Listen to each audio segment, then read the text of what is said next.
masalah tahun baru ini, intinya apabila kita mengerjakan segala sesuatu dengan kebaikan itu berpahala. Mau itu tahun baru Islam atau tahun baru Masehi, bukan dasar daripada halal atau haram. Yang menjadi kerancuan dalam hidup kita, kerancuan dalam pikiran kita, oh ini ulang tahun, oh ini hari tahun barunya Masehi, tahun baru orang kafir, tidak boleh kita bikin acara-acara seperti ini, tidak boleh, haram. Nah, ini orang yang tidak memahami makna daripada kebaikan. Kita pun merayakan tahun baru Muharram dengan kejelekan, pahala atau dosa? Dosa, ya tak? Jadi substansi di dalam amalia itu adalah kebaikan. Makanya man sanna sunnatan hasanatan falahu ajru mislu.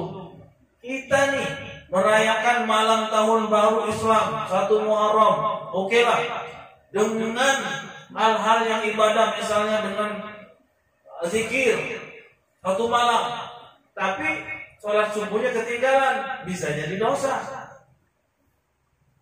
Ya enggak? Bisa jadi dosa. Tapi kita sekarang melakukan malam tahun baru Islam, dikatakan bukan Islam, tapi dengan sholawat ibadah, maka ini tetap dihitung pahala sebagaimana hukum daripada makan. Makan ada hukumnya.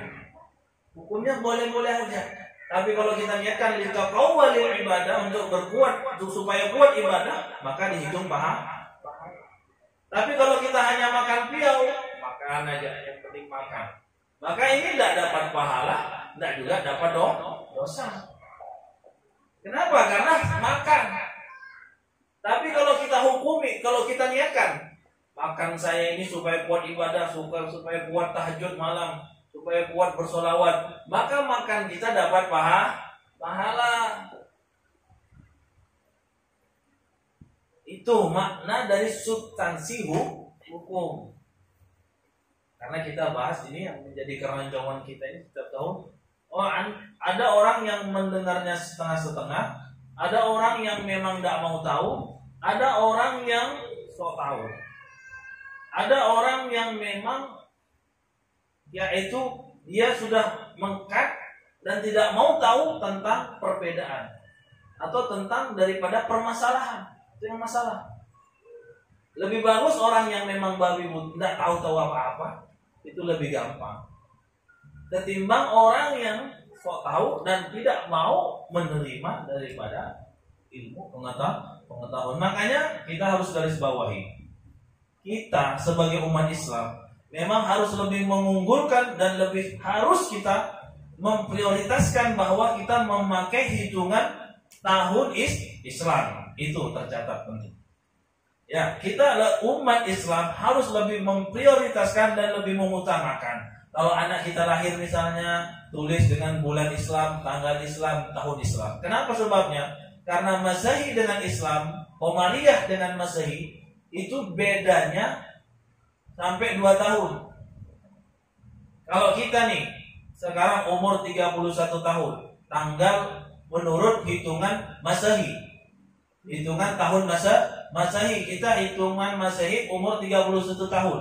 Tapi kalau kita tarik dengan hitungan Islam Qamariyah, bisa jadi kita sudah 32 tahun. Bedanya sampai 2 tahun. Itu pentingnya. Kenapa? Karena di Qamariyah tidak ada 31, tapi di Masehi ada 31. Itu yang harus kita catat, bahwa kalau anak kita lahir harus tanggal Qamariyahnya. Adapun hari dengan Masehi ada juga, tidak masalah, tidak berdosa. Cuma untuk memastikan umur anak kita tahun umur berapa, yang lebih akurat adalah Qamariyah. Kalau anak kita umur 7 tahun, hitungan katakan dia tahun 2000 lahirnya. Sekarang 2020, oh umur 22. Tapi kalau kita larikan ke Qamariyah, ini bisa jadi 24 tahun sudah umurnya. Bedanya 2 tahun. Coba kamu periksa, hitung aja sendiri. Umur kita itu aja. Baru kita cari umur kita yang Qamariyah, umur kita yang Masehi. Coba, jauh bedanya. Nah itu yang pertama tentang bagaimana kita menyikapi problem yaitu tahun baru. Nggak usah pusing. Nggak usah terlalu pusing tahun baru. Ya, mau tahun baru Islam, mau tahun baru Qamariyah, mau tahun Masehi, yang dipusingkan bagaimana ibadah kita.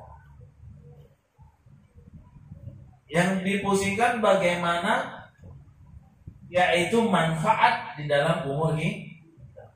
Itu yang penting. Makanya saya pernah yaitu ketika bertemu dengan seseorang yang memang tidak pernah belajar, ya maklum, cuman kuliah, tidak pernah belajar mondok, tidak pernah belajar kitab, tidak pernah belajar ke guru, cuman menang kuliah. Akhirnya apa? Dia menyatakan bahwa orang yang merayakan tahun baru Masehi dihukumi kafir. Sekalipun diisi dengan zikir, sekalipun diisi dengan sholawat, sekali kena ini orang yang tidak paham. Berbicara dengan orang seperti ini lebih bagus ditinggalkan. Dasar apa dia menghukumi kita kafir? Ya enggak? Orang ini namanya siasah. Siasah itu apa? Cara mengelabui manusia yang tadinya dia doyan, yang menjadikan tahun baru Masehi dengan maksiat disiasahi oleh para ulama, akhirnya dibikinlah sholawatan. Akhirnya tidak jadi dia dugem, akhirnya tidak jadi dia ke diskotik. Kenapa? Karena kita memfasilitasi daripada sholawatan seperti malam hari ini. Ini namanya siasah politik atau cara mengelabui manusia yang tadinya mau bermaksiat, kita berikan ruang untuk ibadah. Makanya kita penting dalam memahami seperti ini, hal-hal seperti ini kita penting. Adapun nanti pembahasan itu mungkin tidak akan selesai kalau kita hanya bahas malam hari. Tapi yang perlu kita ambil iktibar kebaikan di dalam hal ini supaya menjadi catatan di dalam kehidupan kita bahwa tahun baru Islam kita sambut dengan pembacaan Yasin. Tahun baru Masehi pun kita sambut dengan sholawat. Jadi nanti kalau ditanya, kamu dulu tahun baru Islamnya kemana? Baca Yasin, berdoa. Kamu tahun baru Masehi ini kemana? Sholawatan. Tidak ada yang terlepas. Semuanya dua-dua kan? Dua-duanya dapat pahala.